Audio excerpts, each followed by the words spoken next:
નમસ્કાર સજ્જનો, સ્વાગત છે આપનું. તો સજ્જનો, માર્કેટ આજે વોલેટાઇલ રહ્યું હતું અને અંતે 16 પોઈન્ટના સુધારા સાથે નિફ્ટી ઇન્ડેક્સ 25,212 અંક સાથે બંધ આવ્યો છે.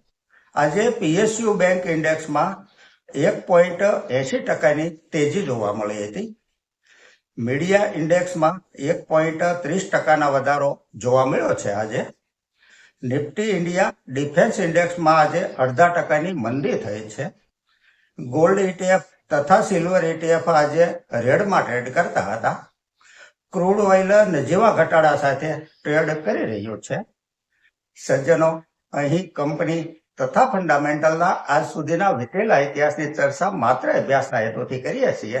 જેને ખરીદ વેચાણની ભલામણ નહીં સમજવા આપ સૌને એક વિનંતી કરું છું. આજની ચર્ચાની સૌથી પહેલી કંપની છે હિમાદ્રી સ્પેશિયાલિટી કેમિકલ્સ લિમિટેડ. કેમિકલ સેક્ટરની આ કંપનીએ જૂન 25 ક્વાર્ટરનું રિઝલ્ટ રજૂ કરી દીધું છે. જેને આંકડામાં સમજીએ તો જે સેલ્સ જૂન 24 ક્વાર્ટરમાં 1200 કરોડ હતું તે થોડું ઘટી 1118 કરોડ થયું છે. પરંતુ કંપનીએ એક્સપેન્સ ઘટાડી નેટ પ્રોફિટ 123 કરોડથી વધારીને 179 કરોડ કર્યો છે.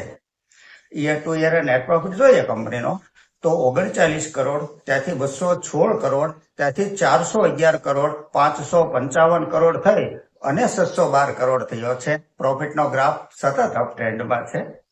છેલ્લા 3 વર્ષનો કમ્પાઉન્ડિંગ પ્રોફિટ ગ્રોથ 113% છે. સેલ્સ ગ્રોથ CAGR 3 વર્ષનો 18% છે. સ્ટોક પ્રાઇસ CAGR 3 વર્ષનો 82% છે. બેલેન્સ શીટ જોઈએ તો બોરોવિંગ 605 કરોડ છે. રિઝર્વ કંપની પાસે 2,996 કરોડ, લગભગ 300 કરોડ છે. માર્કેટ કેપ 25,334 કરોડની છે. સ્ટોક પ્રાઇસ 513 રૂપિયા છે. 52 વીક હાઈ 689 રૂપિયા બનેલો છે. પીઈ રેશિયો 41 છે. ROC 22% છે. ROE 16% છે. શેર હોલ્ડિંગ પેટર્ન જોઈએ તો પ્રમોટર હોલ્ડિંગ 51.61% છે. FII 5.38% છે. DII 4.62% છે અને પબ્લિકનો હોલ્ડિંગ 38.38% છે. આ એક કન્સિસ્ટન્ટ પ્રોફિટેબલ કંપની છે અને કંપનીએ રિઝલ્ટ પ્રોફિટેબલ રજૂ કર્યું છે. આગળની કંપની છે onward technologies limited.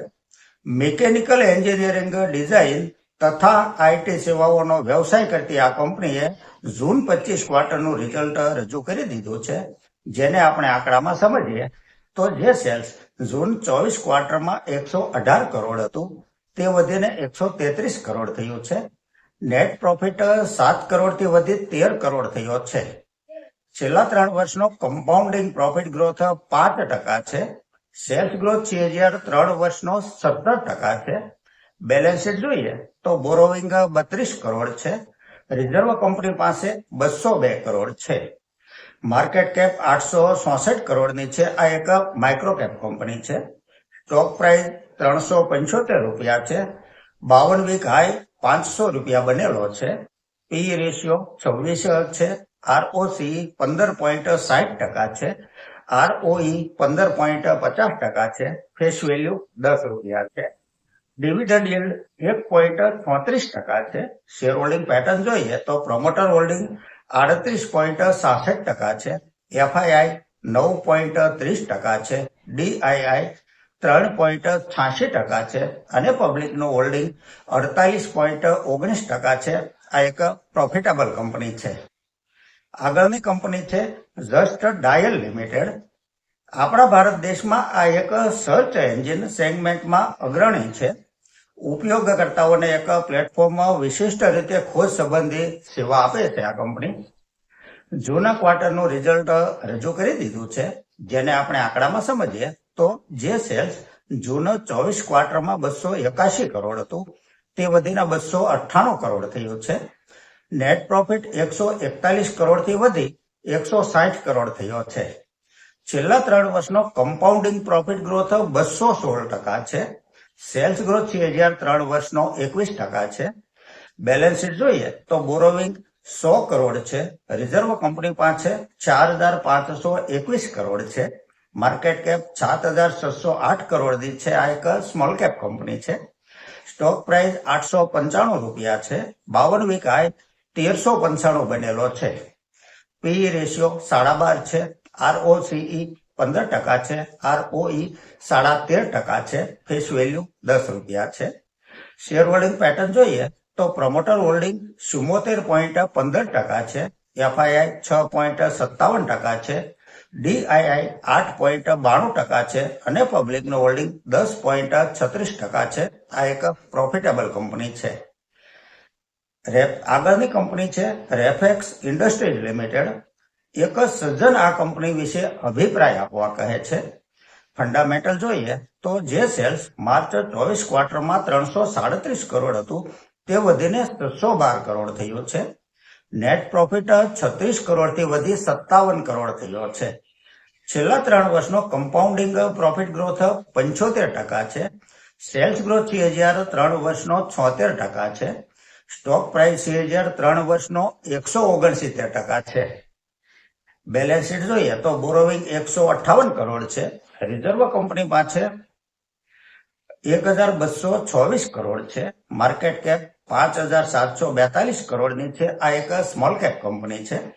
Stock price 443 રૂપિયા છે. 52 વીક હાઈ 600 બનેલો છે. પીઈ રેશિયો 30 છે. ROCE 25% છે. ROE 22% છે. ફેસ વેલ્યુ 2 રૂપિયા છે. શેર હોલ્ડિંગ પેટર્ન જોઈએ તો પ્રમોટર હોલ્ડિંગ 53.36% છે. FII 2% છે. DII 0.11% છે અને પબ્લિકનું હોલ્ડિંગ 44.51% છે. આ એક પ્રોફિટેબલ કંપની છે. ફંડામેન્ટલ સારું છે. કંપની રેફ્રિજરેટરનો ગેસ તથા કોલસાનો વ્યવસાય કરે છે. આગળ એક સજ્જન મેઘના ઇન્ફ્રાકોન વિશે માહિતી આપવા કહે છે. આ કંપનીની સ્થાપના 2007માં નાયસા સિક્યુરિટીઝ પ્રાઇવેટ લિમિટેડના નામથી થઈ હતી. 2014માં કંપની લિસ્ટેડ થઈ હતી. આ કંપનીએ સપ્ટેમ્બર 2014 થી લઈ આજ સુધીમાં લગભગ 15 વર્ષમાં 20,279% વળતર શેર હોલ્ડરોને આપ્યું છે. હાલમાં આ કંપની કન્સ્ટ્રક્શનના બિઝનેસમાં પણ કામ કરી રહી છે 2023 થી. સેલ્સ પ્રોફિટ જોઈએ તો જે સેલ્સ માર્ચ 24 ક્વાર્ટરમાં 10 કરોડ 23 લાખ હતું તે વધીને 12 કરોડ 12 લાખ થયું છે. નેટ પ્રોફિટ 58 લાખથી વધી 4 કરોડ 15 લાખ થયો છે. માર્કેટ કેપ 1284 કરોડની છે. સ્ટોક પ્રાઇસ 591 રૂપિયા છે. 52 વીક હાઈ 602 રૂપિયા બનેલો છે. ROCE 70% છે. ROE 52% છે. ફેસ વેલ્યુ 10 રૂપિયા છે. પીઈ રેશિયો 139 છે જે વધારે કહી શકાય. સ્ટોક હાઈ વેલ્યુએશન ઉપર ટ્રેડ કરી રહ્યો છે જે બાબત ખાસ ધ્યાને લેવી જોઈએ. આગળ એક સજ્જન કહે છે કે ઘણી કંપનીમાં રેવન્યુ માઇનસમાં હોય છે તો તે કઈ રીતે હોય છે તે જણાવશો. આપે ખૂબ જ સરસ સવાલ પૂછ્યો છે જે રસપ્રદ પણ છે. મને આનંદ થયો આ સવાલથી. રેવન્યુ માઇનસમાં દરેક કંપનીની અલગ અલગ સિચ્યુએશનથી જાય છે. આગળ ચર્ચા કરતા પહેલા આપણે એક ઉદાહરણ સમજી લઈએ કે હજુ 2 દિવસ પહેલા જ એક સજ્જને બોમ્બે ઓક્સિજન ઇન્વેસ્ટમેન્ટ ઉપર સવાલ કરેલો. હવે આ કંપનીમાં એવું છે કે વર્તમાન સમયમાં આ કંપનીની કોઈ પ્રોડક્ટ નથી, વ્યાપાર બિઝનેસ કંઈ જ નથી કંપનીનું, પરંતુ કંપની પાસે મૂડી ઘણી મોટી છે જે મૂડીને કંપનીએ સ્ટોક, મ્યુચ્યુઅલ ફંડ, બોન્ડ વગેરેમાં ઇન્વેસ્ટ કરેલું છે. તો સીધી વાત એ છે કે દરેક ક્વાર્ટરમાં કંપની રેવન્યુ પ્રોફિટ ન બતાવી શકે તે એક અલગ સિચ્યુએશન થઈ. હવે આપણે આવીએ આપણા મુદ્દા ઉપર, રેવન્યુ માઇનસ બતાવવાના કારણો ઉપર. તો કારણ નંબર 1, જ્યારે કંપનીને મોટા પ્રમાણમાં પ્રોડક્ટ રિટર્ન થાય તે ગ્રોસ રેવન્યુમાંથી કપાય છે. આ મુદ્દો એક બરાબર સમજવો કે ગ્રોસ રેવન્યુમાંથી કપાય તેનો અર્થ એ થાય કે એક્સપેન્સ બાદ થયા પહેલા કપાઈ જાય છે આવકમાંથી. કારણ નંબર 2 કે હેવી ડિસ્કાઉન્ટ કરવા પડે.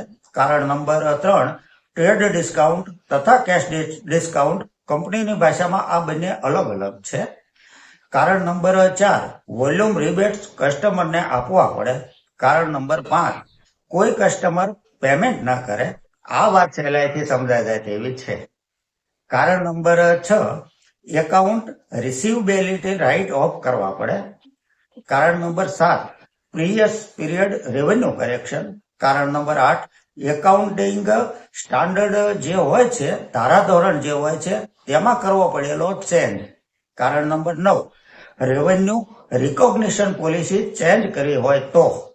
કારણ નંબર 10, જે ખાસ કરીને રિયલ એસ્ટેટમાં આવે છે કે બુકિંગ એમાઉન્ટ રિફંડ કરવા પડે. કારણ નંબર 11 છે, કસ્ટમર કમ્પ્લેસન્સના કારણે સર્વિસ ક્રેડિટ આપવા પડે. અને આ બધી સામાન્ય બિઝનેસની એક પ્રક્રિયા છે અને તે કંપનીની ફાઇનાન્શિયલ વેલ્થનું સીધું ઇન્ડિકેટર નથી. મહત્વનું એ છે કે આ ટેમ્પરરી છે કે પછી સિસ્ટમેટિક ઇસ્યુ છે. તો આશા રાખું છું આપને સમજાઈ ગયું છે.